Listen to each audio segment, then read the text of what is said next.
आज शुक्रवार एकादशी, फाल्गुनची शेवटची एकादशी आहे. सर्वांना शुभेच्छा. अलंकापुरी पुण्यभूमी पवित्र, तिथे नांदतो ज्ञान राजा सुपात्र. तया आठविता महापुण्यराशी, नमस्कार साष्टांग श्री ज्ञानेश्वरासी. आदौ वैभवतारकंच कथितं, श्रीकृष्णगीतामृतं.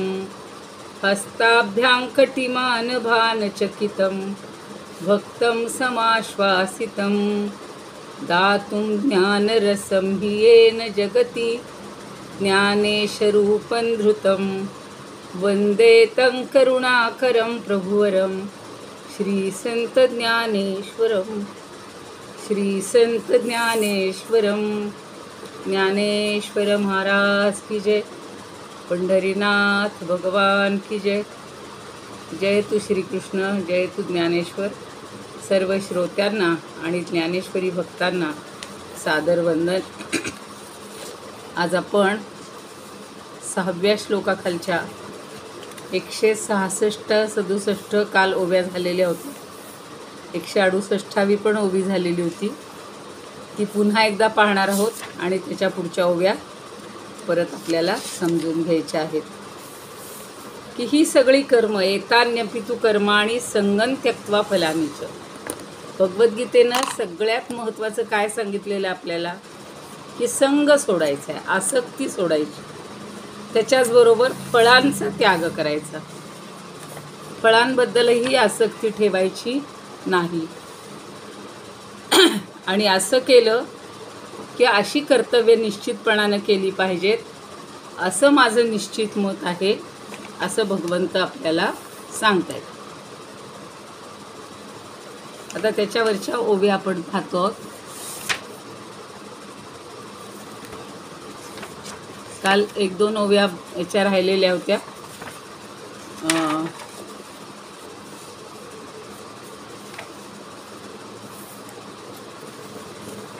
स्वरूपानंदांच्या 2-3 ओव्या राहिल्यात, त्या बघूया. यथाविधी होय यज्ञादिक सर्व, सर्व परी नाही गर्व व कर्तृत्वाचा. म्हणजे शास्त्र नियमानुसार सगळी यज्ञादिक कर्म केली, पण त्याचा जर गर्व ठेवला नाही, कर्तृत्वाचा मीपणा ठेवला नाही, किंवा घेवोनिया मोल तीर्थयात्रे जाय, मिरवितो काय आत्मप्रौढी.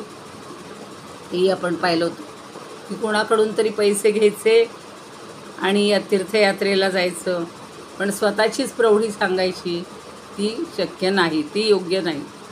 समर्थाची मुद्रा घेवोनिया हाती, झोंबेरा या प्रती एक टातो. विजेता मी ऐसे सांगे ना तो जनी, धरोनिया मनी अभिमान. अभिमान न धरता मी जिंकलो आहे वगैरे काहीही तो सांगत नाही. समर्थांची कास धरोनी साचार, जायम हा पूर तरो निजो. पण समर्थ म्हणजे फक्त समर्थ रामदास स्वामी असा अर्थ नाही घ्यायचा त्या ठिकाणी. जो श्रेष्ठ आहे, जो ज्ञानी आहे, त्याला समर्थ म्हणलेलं आहे. आणि मग त्याचा आधार घेतला की आपण मोठा महापूरसुद्धा तरून जाऊ शकतो. तयाची या चित्ती पोहणार तो मी, ऐसी नुरे उर्मी अहंतेची. पण आधार कुणाचा घेतला तरी लोक म्हणतात मी तरून गेलो ना, त्यांनी लाख मला आधार दिला, पण तरून जाणारा मी होतो ना. अशी मीपणाची उर्मी त्याच्या ठिकाणी अहंतेची नसते. देई पुरोहित जरी विप्रादान, दाता मी म्हणून मिरविना. आणि पुरोहित म्हणजे जे आपल्याला पूजा वगैरे सांगतात त्यांना पुरोहित किंवा उपाध्याय म्हणतात. तर त्यांनी जरी विप्राला दान दिलं तरीसुद्धा दाता मी म्हणून मिरविणं. म्हणजे आपण स्वतःकडंच सगळं मोठं मी दिलं ना, पुरोहितांनी सांगितलं पण मी दिलं, अशी जी भावना आहे ती हळूहळू कमी करायची आहे. 68 आपण पुन्हा एकदा एक दोन ओव्या बघूया. 65वी ओवी अशी होती. आता तेची हातवटी तुझं सांगो गोमटी, जया कर्मा ते किरीटी कर्मची रुसे. म्हणजे अरे तुला असं सांगतोय की कर्मच कर्माला नष्ट करतं, अशी हातोटी जे असं कौशल्य मी तुला आता सांगतो. असं 65मध्ये पाहिलं होतं. आणि त्याच्यानंतर एतान्यपि तु कर्माणी ही आता आपण जी 2-3 उदाहरणं पाहिली, किंवा एखाद्या यज्ञातला पुरोहित यजमानाच्या वतीनं दक्षिणा वाटतो आणि ती मी कधी दानधर्म करणार आहे अशी दातेपणाची प्रौढी चुकूनही जो प्रगट करत नाही. 69वी ओवी पाहतोय आपण. जो कासे लागोनी तरे तया पोहोती उर्मी नुरे, पुरोहितू नाविश करे दातेपणे. स्वरूपानंदांची ही ओवी वाचून झाली अगोदर, पण याचा अर्थ नीट समजून घ्या की जो कासे लागोनी तरे. आता आपल्याला नदी ओलांडायची आहे आणि ती कुणाच्या तरी मदतीनं, किंवा कासे म्हणजे कासव, कासवाच्या नादी लागून किंवा कासवावर बसून किंवा त्याच्या आधाराने नदी आपण तरून जातो. शब्द वापरलाय कासे, कांसे म्हणजे कासवावरून. म्हणजे जो दुसऱ्या पोहणाऱ्याच्या मदतीनं आणि त्याच्या कच्छपी लागून किंवा कासवासारखं लागून नदी पोहून जातो, पण त्याला पोहण्याची अहंकारी घमेंड नसते, ती नको आहे. म्हणजे कोणाचा तरी आधार घेतलाय हा आपल्या डोक्यात असला पाहिजे विषय. किंवा जे पुरोहितू नाविश करे दातेपणे, किंवा यज्ञातला जो पुरोहित आहे तो यजमानाच्या वतीनं दक्षिणा वाटतो. तो कधी तर दानधर्म करणारा मी आहे ही दातेपणाची प्रौढी तो बाळगत नाही. एक काम करतोय तो, मी पाहिले असे बघा, पुरोहित जे असतात ना ते सगळ्यांना वाटपाचं काम करतात, पण घेतलेले असतात यजमानाकडून पैसे. पण मग त्याच्याकडे तो प्रौढी धरतो का? दुसऱ्याचंच काम आहे ना ते, फक्त एक वाटण्याचं काम तो करतो. आता आमच्या इथे सुद्धा म्हणजे तुम्ही पण पाहिले असतील की गणेश याग झाला तर त्याचा प्रमुख जो असतो पुरोहित तो आपल्याबरोबर 4 ब्राह्मण वगैरे आणतो की त्यांना आधी मदतीला पाठवतो, सगळी मांडामांड करून घेतो. त्याच्यानंतर दुसऱ्या दिवशी पण सुरुवातीला ते सगळे उपपुरोहितच येतात आणि हा जो प्रमुख असतो हा अगदी मुख्य जेव्हा आहुती वगैरे ते जे मंत्र म्हणायचे त्यावेळेला येतो. आणि आता दिल्यानंतर जी दक्षिणा द्यायची ती आपण प्रमुखांकडे देतो, पण बाकीच्यांना वाटण्याचं काम ते करतात. पण तो प्रौढी असा मिरवायला नकोय त्यांनी की बघा माझ्यामुळं तुम्हाला काम मिळालं, मी तुम्हाला देतोय. तर अशी ती प्रौढी तो कधीही प्रगट करत नाही. म्हणजे आपल्याला नैष्कर्म्य किंवा कुठल्याही कर्मामध्ये प्रौढी न मानणं याची उदाहरणं देत आहेत ज्ञानदेव आपल्याला. आता 170वी बघा. तैसे कर्तृत्व अहंकारे नेघोनी यथावसरे, कृत्य जाताची मोहिरे सारी जती.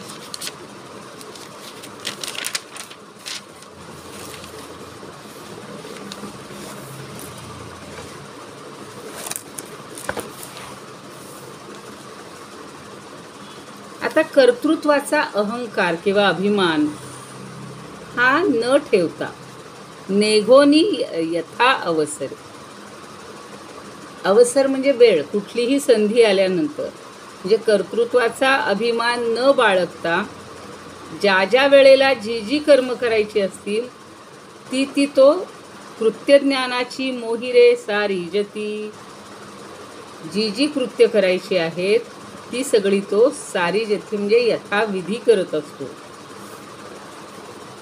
किंवा त्याच्यामध्येही त्यानं अहंभावनेतून मुक्त व्हायला पाहिजे.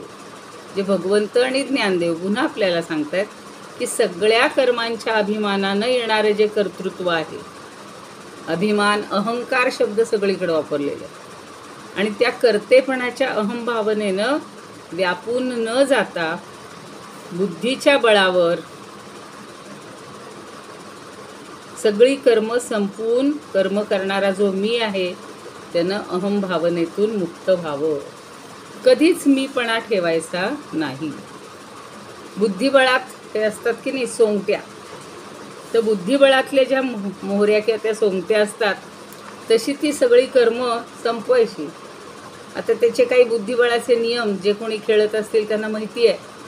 हत्ती सरळ जातो, ते सगळे जे मोहरे म्हणजे छोटे छोटे जे असतात ना त्यांनाच बिचाऱ्यांना मरावं लागतं खरं म्हणजे. जसे युद्धामध्ये सैनिक मरतात तसे, तर सगळी कर्म ते छोटे छोटे प्यादेच करत असतात. आणि मग राजा वजीर त्यांची मोठी चाल, असं जायचंय तसं जायचंय, उंट घोडा अडचात न जाणार, सगळ्याचे नियम ठरलेले असतात. पण हे मोहरे मात्र बुद्धिबळातले जसे कर्म संपवतात तसा त्यांच्याकडे ते अभिमान धरू शकतात का हो?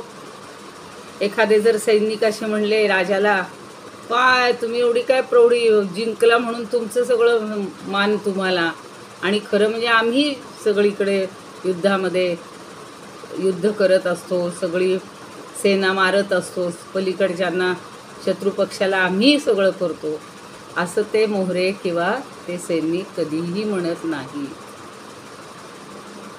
बघा आता कुठलंही कर्म असू दे, एखादं प्रोजेक्ट असतो, मोठ्या कंपन्यांचे असतात किंवा कॉलेजेस आहेत, कॉलेजेसमध्ये मोठ्या मोठ्या ॲक्टिव्हिटी घेतात.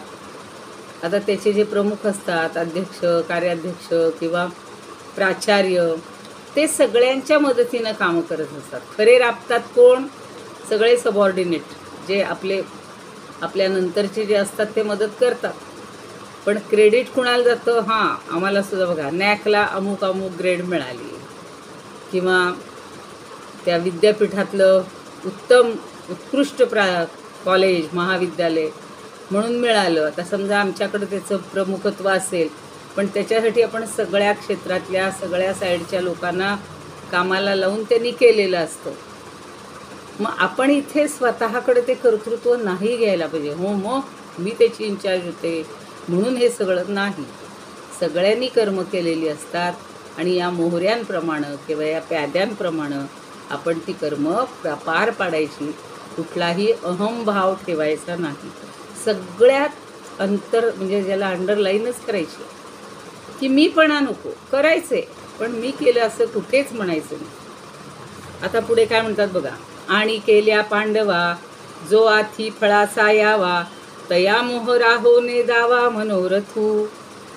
आता पुन्हा तो मोहरा शब्द या ठिकाणी आलेला आहे. म्हणजे ते सांगतायत की अरे पांडवा, केल्या कर्मी पांडवा, जे कर्म केलेलं आहे, जो आथी फळाचा यावा, त्याच्यासाठी जे फळ मिळणार आहे, ज्याची फळप्राप्ती होणार आहे, त्याची तया मोहरा हो नाही दावा. इथं मोहराचा अर्थ इच्छा किंवा अपेक्षा किंवा मनोरथाचा अर्थ घेते की त्या बाबतीत आपण मनामध्ये थोडीसुद्धा इच्छा किंवा थोडासुद्धा त्याच्याबद्दल मनोरथ हा करत बसू नये. म्हणजे केले, कष्ट केले, त्याचं फळ मिळायचं ते मिळेल, पण आपल्या मनात त्याच्याबद्दल थोडी सारखी आपण म्हणतो ना, हां हे केलं ना तर आम्हाला अमुक अमुक मिळणार, तर ती भावना ठेवायची नाही किंवा मनोरथही करायची नाही. असं झालं की लोक पार कुठून कुठं पोचतात आणि ते प्राप्तही होत नाही.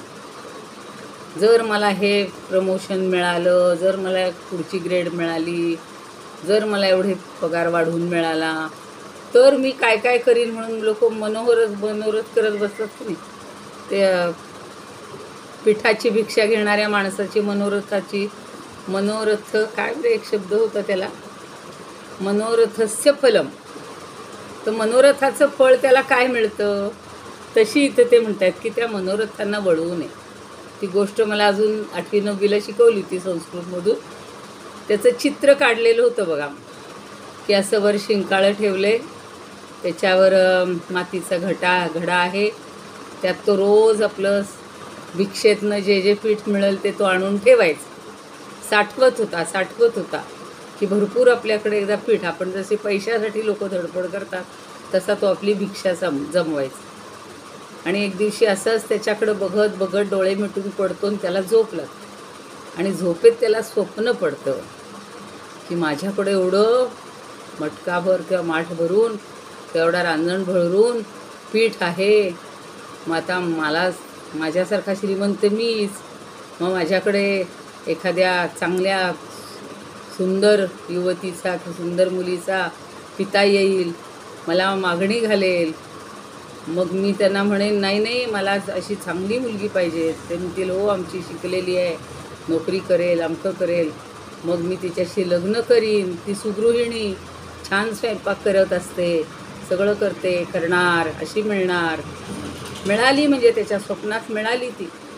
मग काय झालं, लगेच लहान बाळही झालं त्यांना. मग बाळ रांगत रांगत रांगत इकडं तिकडं ट्या करत इकडे येते. तेव्हा मी तिला हाक मारतो, अगं मनोरमे ये ये ये. तो मुलगा मला इथं झोपून देत नाही आहे. तर ती काही इकडे येत नाही, आणि येत नाही म्हटल्यावर मी काय करतो, अशी लाथ त्या मुलाला आणि बायकोला मारतो की ती रडत रडत रडत आडवी होते. आणि ती लाथ होते त्याच्या, पडते त्या शिंक्यावर, आणि सगळं पीठ त्याच्या अंगावर पडतं. मनोरथस्य फलम. मला ती कथा म्हणजे इतकी रंगून रंगून सांगितलेली होती, किंवा आपण सांगू शकतो असे मनोरथ, मला हे मिळेल, मला ते मिळेल, असे कर्मफळाचे मनोरथ मुळीच करायचे नाही. 172 काय म्हणतात बघा, आथीची फळी आस तुरिया, कर्मे आरंभावी धनंजया, परावे बाळ धाया पाहिजे जैसे. हे तर उदाहरण इतकं छान दिलेलं आहे ज्ञानदेवांनी, की आथीची फळे आस तुटिया, म्हणजे पुन्हा तेच आहे की फळांची, आथीची म्हणजे आधीची जी फळं हे आहेत, कर्म आहेत, त्या प्रारंभी फळाची आशा सोडून द्यायची आहे. आणि कर्मे आरंभावी धनंजय, आणि मग कर्मांना आरंभ करायचा आहे. पुढची ओळ महत्त्वाची, परावे बाळ धाया पाहिजे जैस. धाया म्हणजे दाई, परावे म्हणजे दुसऱ्याचे, बाळ म्हणजे बाळ. पूर्वीच्या काळी अजूनही असतील, पण पूर्वीच्या काळी ही पद्धत जास्त होती की माता जर कमकुवत असेल, दुर्बल असेल, तिला जर जास्त दुग्धपान देता येत नसेल आपल्या बाळाला, तर एक दाई ठेवली जायची. आणि ती दाई स्तनपान करणार, दाई त्या मुलाचं संगोपन करणार. पण दाई जेव्हा मुलाचं संगोपन करते, ती एक तटस्थ वृत्तीनं करते. तिला तेवढा पाना फुटत जरी असला तरी सुद्धा तिच्यामध्ये तेवढं प्रेम, आईचं जसं नैसर्गिक प्रेम आहे तसं ती देऊ शकत नाही. ती एक तटस्थ वृत्तीनं फक्त कर्म करणे, त्या बाळाची भूक भागवणे, एवढीच तिची इच्छा आहे, म्हणजे एवढंच तिचं कर्म आहे. म्हणून परावे बाळ धाया पाहिजे तैसे.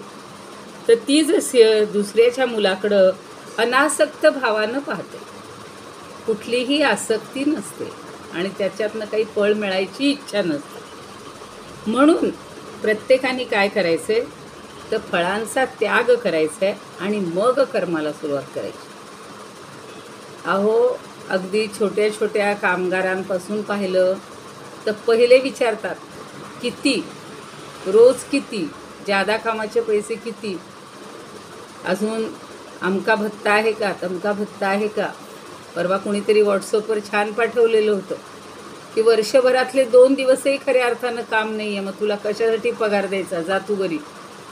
माणूस म्हणतो मला 4 महिने झाले पगार नाही. तू 4 महिन्यातले किती दिवस काम केलं, सगळा कॅल्क्युलेशन केलेलं. शाळा असतील, कॉलेजेस असतील, किंवा अन्य कंपन्यांमध्ये सुद्धा ते सांगतात तुम्ही सुट्ट्याच किती घेताय. आठवड्यातनं 2 दिवस सुट्टी, शनिवार रविवार गेले वाया. आजारपणाच्या सुट्ट्या, अजून कुठल्या सुट्ट्या, ह्या सगळ्या, आणि सुट्ट्या पुन्हा सणांच्या सुट्ट्या, हे सगळं वाया गेलं, म्हणजे वजा केलं तर किती दिवस काम केलं जातं, आणि तुम्हाला कशासाठी एवढा पगार वाढवून द्यायचा. तसं इथे माणूस आधीच फळांची अपेक्षा करतो, मला इतकं मिळायला पाहिजे तर मी काम करीन. ज्ञानदेव आणि भगवंत आपल्याला सगळ्यांना सांगतायत की आधी फळांचा त्याग करा. कुठली, आणि खरंच सांगते, म्हणजे का कोणच ठेवू, पण आयुष्यात कधी अपेक्षाच केली नाही मी तरी की आपल्याला एवढा पगार मिळायला पाहिजे आणि एवढं हे व्हायला पाहिजे. कष्ट करायचे, प्रयत्न करायचे, जे मिळेल ते देव देईल ते स्वीकारायचं.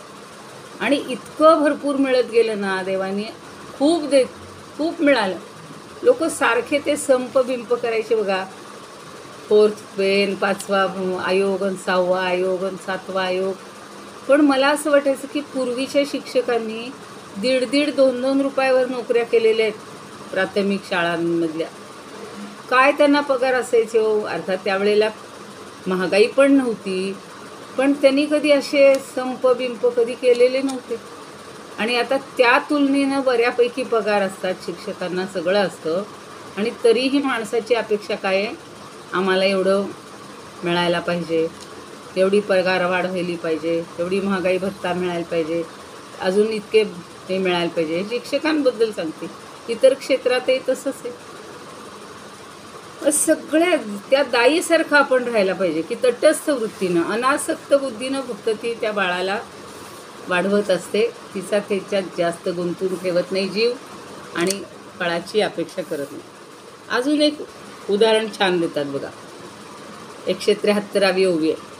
पिंपरुवाची आशा न शिंपीजे पिंपळू जैसा, तैसिया फळ निराशा की जती कर्मे. आता पिंपरुवा म्हणजे पिंपळाचं झाड, रुवा म्हणजे वृक्ष. तर पिंपळाचा जो वृक्ष असतो त्याला न पिंपरुवांची आशा म्हणजे त्याला फळं येतील, पानं येतील, अशा आशेनं न शिंपी जे पिंपळू जैसा. पिंपळू हा शब्द पुढे दिलेला आहे त्याने. तर पिंपरुवा म्हणजे पिंपळाची फळं. म्हणजे पिंपळाला पाणी का घालतो आपण? एक बघा, फार श्रद्धा आहे बरं का. आम्ही इथे रोज मी मंदिरात जाते, गणेश मंदिरात. त्याला लागून शिव मंदिर आहे आणि त्यालाच लागून मोठे 2 वृत्त आलेले आहेत, उंबर आणि पिंपळ. पूर्ण तोडून टाकलेला होता, पण आता पुन्हा भला मोठा वृक्ष झालेला आहे, त्याला पारबीर केलेलं आहे. पण श्रद्धा खूप असते लोकांची की त्या पिंपळाला पाणी घालायचं, दिवा लावायचा, प्रदक्षिणा घालायच्या. मग हे कशासाठी करतात? पाणी घालायचं. म्हणून त्यांनी म्हणलेलं आहे न शिंपी जे पिंपळ. रोज काही त्याच्याकडनं अपेक्षा नाही करत, एवढं पाणी घातलं आता आम्हाला हे मिळायला पाहिजे, इतके महिने पाणी घातलं आता हे मिळायला पाहिजे, म्हणजे त्याच्याकडनं कुठलं फळ मिळावं अशी अपेक्षा करत नाही. एक धार्मिक किंवा मनातून श्रद्धेचा भाग, श्रद्धा वाटते म्हणून मी आपली त्याला प्रदक्षिणा घालते आणि मला फक्त ऊर्ध्वमूलम् अधःशाखम् अश्वत्थं प्राहुरव्ययम् छंदांसी यस्य पर्णानि यस्तं वेदस्य वेदवित्. बस तो श्लोक आठवत असतो, 15वा अध्याय आठवत असतो. म्हणजे देवाचं वास्तव्य प्रत्येक ठिकाणी आहे हे आपण मान्य करतो. तर तैसिया फळ निराशा की जती कर्मे. सगळ्याच्या खाली एकच तत्व सांगितलेलं आहे. तैसिया म्हणजे त्याप्रमाणे. फळ निराशा म्हणजे फळाची आशा न करता. निराशा शब्द आपण थोडा निगेटिव्ह अप्रोचनी घेतोय, तसं नाही आहे. फळाची आशा न करणं त्याला निराशा. निस आशा, निस म्हणजे नाही, निघून गेलेली. म्हणजे आशा ज्याची निघून गेलेली आहे असं वाटून जो किजती कर्मे म्हणजे जे कर्म करतात तशी कर्म करायला पाहिजे. कारण काम्यानाम कर्मणाम न्यासम संन्यासं कवयो विदुः. है की नाही? हे जे तत्व आहे त्या तो धागा पुढे या सगळ्या श्लोकांना जोडून घेतलेला आहे, हे विसरायचं नाही. म्हणजेच पिंपळाला फळं लगडतील, मग आपल्यालाही फळं चाखायला मिळतील म्हणून कोणी पिंपळाला पाणी घालत नाही किंवा त्याला शिंपलंही जात नाही. तशी फळाची आशा पूर्णपणे सोडून फळाविषयी पूर्ण निरीच्छ होऊन माणसांनी कर्म करावी. कधीकधी जर श्रद्धा आणि खरंच कष्ट केले तर अगदी वाळलेल्या सुकलेल्या लाकडाला सुद्धा पालवी फुटलेली तुम्ही वाचले असतील. गुरुचरित्रामध्ये असे किस्से दिलेले आहेत. लोकांचा विश्वास नसतो, पण एखाद्याने श्रद्धेनं तेही जरी केलं तरी त्याला ते शक्य होतं. आणि अशी उदाहरणं घडतात. पण अपेक्षा ठेवायची नाही, निरीच्छ बुद्धीनं, निराशा होऊन.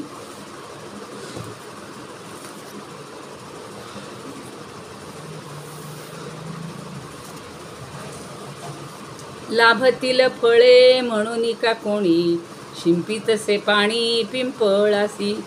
किंवा दाई जैसी न ठेवितास, पोषिते मुलांस आणि काच्या. तैसी कर्मे जाण यज्ञ तपोदान, करावी सांडोन फलासक्ती. तर सगळीकडे फलासक्ती सोडून करा. अजूनही काही उदाहरणं देत आहेत. सांडोनी दुधाची टकळी, गोवारी गावधने वेंटाळी, किंबहुना कर्मफळी तैसे की जे. टक्कळी हा शब्द बघा, काय सारखी टक्कळी लावली आपल्याकडं म्हणलं जातं. आजपर्यंत मला त्या टकळीचा अर्थ कळायचा नाही. टकळी म्हणजे ती काय म्हणायचं, विणा धागा म्हणजे सूत काढण्याची टकळी होती तेवढी माहिती होती. पण टकळी लावणे म्हणजे सारखं काहीतरी एखाद्या गोष्टीची बुणबुण लावणे. काही ठिकाणी इथे टकळीचा अर्थ आशा असा घेतलेला. आणि वेंटाळी म्हणजे वळवणे, वळतो. सांडूनी दुधाची टकळी. आता सांडूनी म्हणजे सोडून, पण सोडण्यापेक्षा सांडणं हा शब्द समर्थांना आणि ज्ञानदेवांना दोघांनाही आवडतो. एखादी गोष्ट सांडली की संपली, पुन्हा तिच्यामध्ये आसक्ती नसते. आणि सोडून दिलं तर पुन्हा ती व्यक्ती आपल्याकडं परत येईल किंवा वस्तू परत येईल असा अर्थ असतो. म्हणून तो सांडुनीचा जरा अर्थ त्याच्यापेक्षा वरचा घ्यायचा, की दुधाची आशा सांडून द्यायची, नकोच आम्हाला. आणि गोवारी म्हणजे गाईची सेवा करणारा. गावधने वेंटाळी. गावधने म्हणजे गाईची धनं म्हणजेच गोधनं. आणि वेंटाळी म्हणजे सांभाळीत असतो. जो गुराखी आहे तो काय करतो की दुधाची आशा सोडून गावातील सगळ्या गायी, गोधन म्हणलेलं आहे, ती सांभाळत असतो. किंबहुना कर्मफळी तैसे की जे. किती जणांची उदाहरणं द्यावी तो. किंबहुना अधिक काय सांगावं, त्याप्रमाणे कर्मफळाबद्दलची विषयीचं मन पूर्ण निरीच्छ असावं. सगळ्यांची गुरं चारत असतो. आणि ही सगळ्यांची गुरं चारत असताना तुम्हाला कालही म्हटलं होतं तसं भागवतात काल परवाही आजही जो पाठ आलेला होता किंवा जो आहे अध्याय, त्याच्यामध्ये बलराम आणि श्रीकृष्ण हे 6 वर्षाचे झालेत. आणि 6 वर्षाचे झाल्यानंतर आता यांना गोपालनाला किंवा गायींच्या रक्षणाला वासरांना घेऊन गवत खायला आणि चारायला न्यावं अशाच ते पात्र झालेत. आपली 6 वर्षाची पोरं काय करतात सांगा. आणि त्यांना मग ते सगळं दिलंय. काय सुंदर वर्णन आहे हो. ते जातात त्या गायींना, वासरांना, गुरांना घेऊन, तर इतक्या प्रकारचे आनंद लुटलेले आहेत त्यांनी. आपण पाहतो गुराखी टक टक टक टक करत त्या गायींना मारत मारत मारत चाबुकासारखे दोरीनं असे जात असतात. पण इथं जी वर्णन आहेत ना भागवतात इतकी सुंदर आहेत. आणि त्यांनी सांगितलं सगळ्या प्रकारचे ते खेळ खेळत होते. त्यांना कशाचीही अपेक्षा नव्हती. भगवंतांनी स्वतः हे अनुभवलेलं आहे. म्हणून त्यांनी कदाचित ज्ञानदेवांनी सुद्धा ही उदाहरणं घेतली असतील, की दुधाची आशा सोडून जसे गुराखी ही गुरं सांभाळतात आणि सगळ्या गावाची सांभाळतात. कुठलंही घर, कुठलंही गवळवाडा रिकामा राहिलेला नव्हता, म्हणजे भरलेला नव्हता. सगळ्यांची गुरं घेऊन जात होते ते. आणि त्या गायींची खेळ करायचे. अगदी आनंद मानत त्यांनी खेळ. म्हणजे मला तर ही ओवी वाचताना ते आजचा सगळा पाठ डोळ्यासमोर येत होता अध्याय. मग सगळी छान छान फुलं त्यांनी तर सांगितलं. जसे आता बॉल आहेत ना, हल्ली मुलं बॉल खेळतात, चेंडू खेळतात, तर त्यांनी असे छान छान गोटे, वेगवेगळ्या रंगाची फळं, ती फळांचे सुद्धा त्यांनी चेंडू केलेले आहेत आणि त्याचा खेळ खेळले. खूप सुंदर असं. म्हणजे अशा प्रकारे सगळी कर्म ही साधकांनी करायला पाहिजे, कुठलीही अपेक्षा न ठेवता. ऐसी हे हातवटी घेऊन जे क्रिया उठी, आपुलिया आपण गाठी लाहेची तो. लाहेची म्हणजे लाभ होतो, प्राप्त होतो. काय होतं की ऐसी हे हातवटी. हातवटी शब्द बघा या 10 श्लोकात 3ऱ्यांदा आलाय. म्हणजे युक्ती किंवा ही निरीच्छपणाची भावना. ही युक्ती जी आहे, या युक्तीच्या साह्यानं घेऊन जे क्रिया उठी, असं करून जो क्रिया कर्म करतो त्याला आपुलिया आपण गाठी बाहेची तो. लाहेची तो. लाहेची म्हणजे प्राप्त होतो. म्हणजे आपल्या ठिकाणीच, आपल्या जवळच ते आत्मतत्व आहे, आत्मस्वरूप आहे, असा अनुभव त्याला प्राप्त होतो. म्हणजे तो परमात्मा, भगवंत, परमेश्वर शोधायला कुठंही बाहेर जायची गरज नाही आहे. तो आपल्या अंतरंगातच आहे, आपल्या ठिकाणीच आहे, आपल्या जवळच आहे. आणि असा त्याला अनुभव येतो. कधी ही जर हातवटी ही प्राप्त झाली तर, ही निरीच्छ वृत्ती प्राप्त झाली तर, कर्म फक्त करत राहायचे, कुठल्याचीही अपेक्षा करायची नाही. अशा भावनेनं जर कर्म करत राहिला तर आपल्याला आत्मानुभव, हा आत्मस्वरूपाचा अनुभव ताबडतोब येईल. आता हा अनुभव घेण्यासाठी आपल्याला सारखं असं, म्हणजे ज्याला अगदी म्हणतात ना, अलर्ट राहायला पाहिजे की कणभर सुद्धा आपल्या मनात कुठल्याही कर्माबद्दलच्या फळाची अभिलाषा येता कामा नये. 176 म्हणते बघा. म्हणोनी फळी लागू, सांडोनी देह संगू, कर्मे करावी हात सांगू, निरवकू माझा. त्यांना उकारांत त्या काळी किंवा आता सुद्धा बघा मी पाहते, मुलांची नावं छान ठेवलेली असतात, पण अभिजित असेल तर त्याला नुसतं जितू म्हणतील. जे काय नाव असेल त्याला उकारांत म्हणलं की जरा जास्त चांगलं वाटतं. तसं जो फलासक्ती आणि देहभान टाकून कर्माचरण करावं किंवा कर्माचरण करतो, करावंच म्हणतायत भगवंत. हाच माझा सगळ्यांना निरोप आहे, की हाच माझा उपदेश आहे, साधकांना हाच संदेश आहे. निरोपू माझा. किती निरोपामध्ये एक वेगळा भाव होता बघा. पूर्वीच्या काळी आपण कुठे गावाला गेलो आणि तिथे जर त्यांचा कोणी, आपल्या गावातला कोणी नातेवाईक तिथे असेल, मुलगा असेल, आणि त्याला भेटलो तर त्याला केवढं वाटायचं छान. अजूनही पाहिलं आहे मी बरं का, काही ठिकाणी लोकांना खूप आनंद होतो. हा तुम्ही संगमनेरहून आलात होय, वा वा वा, मग आमचे अमुक अमुक आहेत, ते तुम्हालाही असा अनुभव येत असेल. तर म्हणून ही कर्मफळाची सगळी अपेक्षा सोडून, देहाचा संग सोडून, सगळ्यात महत्त्वाचा देह संगू, सांडोनी, कर्मे करावीत सांगू. सांगू म्हणजे चांगली. हा माझा निरोप, हा माझा उपदेश आहे, हा माझा संदेश आहे. हा पक्का लक्षात ठेवा. 2च गोष्टी आहेत, देहबुद्धी सोडणे, अहंकार सोडणे आणि कर्मफळाची आशा सोडणे. बघा, काही अवघड नाही, फक्त करत राहा, करत राहा, करत राहा. मिळायचं ते आपोआप मिळतं, उलट भरभरून मिळतं. आता यज्ञदान तपोमधलंही आपण पाहिलंय की दानाच्या बाबतीत काल एक गोष्ट वाचली की माणूस काय करतो बघा. एक सावकार होता, खूप श्रीमंत होता. आता ही कर्म म्हणजे दान हे पण एक कर्म पाहिलेलं आहे आपण, यज्ञदान तप. तर रात्रीच्या वेळेला, थंडीच्या दिवसात, एक भिकारी म्हणा किंवा अगदी गरीब कुडकुडतच आलेला होता त्याच्या दारामध्ये. आणि मालक, धनी, मला काहीतरी द्या हो, मी फार गारठलेलो आहे. तर पाहतो आपण बऱ्याच वेळेला कंजूशी लोकांची असते. आता एवढं त्याला जळता जळत नाही, एवढी सावकारी ती, भरपूर असतो पैसा, सगळी इस्टेट आणि सगळं कपडा लत्ता भरपूर, सगळं खंडीला पेंडी म्हणतात तसं. त्यांनी काय करावं, बायकोला सांगितलं, दे बाई त्याला एक काहीतरी अंगावर टाकायला. तिनं फाटकी गोधडी किंवा फाटकं कांबळं म्हणतात, घोंगडी, ती त्याला आणून दिली. ठीक आहे, त्या गरीबाला बिचारेला ते सुद्धा खूप झालं. तो सामाजिक म्हणजे हे असतात ना, धर्मशाळा वगैरे असतात ना, तिथेच बिचारा राहत होता. पण तिथेही त्याला काही कमी पडलं असेल म्हणून तो आला असेल बिचारा मागायला. गेला तो. मध्ये 25, 30, 40 वर्षाचा काळ जातो. योगायोग असा होतो की या सावकाराचं सगळं लुप्त होतं धन, सगळा त्याचा धंदा बसतो. आणि इतकी वेळ येते की त्यालाही स्वतःला 2 वेळचे खायला आणि अंगभर कपडा नव्हता.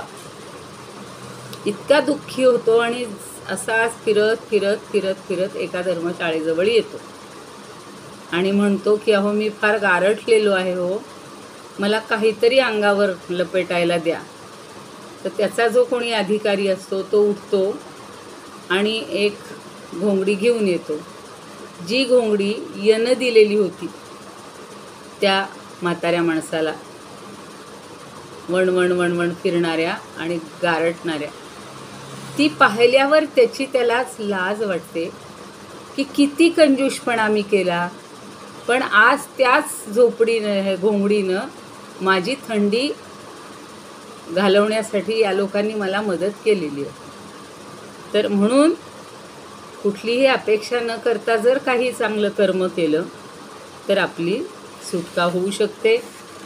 आणि अजून एक राहिली ओवी याच्यातली, जो जीव बंधे शिणला का संपल वेळ, सुटके जातसे आपुला, तेणे पुढती या बोला आनन कीजे. आता जो जीव किंवा जी व्यक्ती, जो जीव अनेक प्रकारच्या बंधनांमुळं श्रमलेला आहे, जन्ममृत्यूच्या तडाख्यातून सुटण्यासाठी आकांतानं झटतो. किती माणसं करतात हो कष्ट, पण त्यानं माझ्या बोलण्याकडं मुळीच दुर्लक्ष करू नये. भगवंत सांगतायत, ज्ञानदेव सांगतायत, तेणे पुढती या बोला आनन कीजे. आनन कीजे म्हणजे दुर्लक्ष करू नये. मी सांगतोय हे फक्त तत्व लक्षात ठेवा आणि याप्रमाणे वागा. आता होतील का ओव्या? गुराखितो जैसा राखितो गाईस, न ठेविता आस दुभ त्याची, काय सांगू फार तैसी अनासक्ती, असो द्यावी चित्ती कर्म फळी. जाणोनी हे वर्म घडे जेव्हा कर्म, भेटे आत्माराम तेव्हा चितो. म्हणून फळाचा संबंध सोडून, तेवी अभिमान कर्तृत्वाचा. आचरावी कर्मे जाण कपिध्वजा, संदेश हा माझा सुनिश्चये. प्रपंचाच्या बंधे पावोनिया शीर्ण, सुटावे म्हणून तळमळे. तेणे नये माझे अव्हेरू हे बोल, म्हणे श्री गोपाळ पार्था लागी. तो श्री गोपाळ शब्द वापरलाय, फार छान पार्थाला सांगतो. इदमुपकर्तुं भुवन मंडलम, समुदितमिव भास्करम, सादरम वंदे ज्ञानेश्वरम. त्रिभुवन माता भगवद्गीता, लोकमंगला लोकविश्रुता, लोकहितं संततं ध्यायता.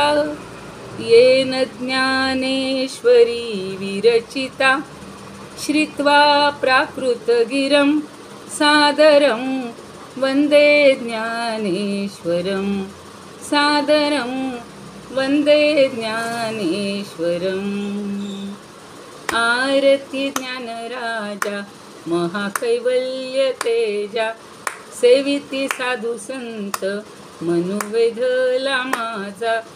आरती ज्ञानराजा लोपले ज्ञान जगी, हित नेणती कोण.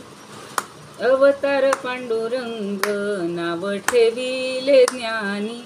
आरती ज्ञानराजा कनकाचे ताट करी, उभ्या गोपिका नारी. नारद तुंबरू हो सामगायन करी. आरती ज्ञानराजा प्रगट गुह्य बोले, विश्व ब्रह्मची केले. रामा जनार्दनी पायी मस्तक ठेविले. आरती ज्ञानराजा महाकैवल्य तेजा, सेविती साधू संत मनुवेधला माझा. आरती ज्ञानराजा. ज्ञानेश्वर महाराज की जय. पंढरीनाथ भगवान की जय. जय तू श्रीकृष्ण, जय तू ज्ञानेश्वर.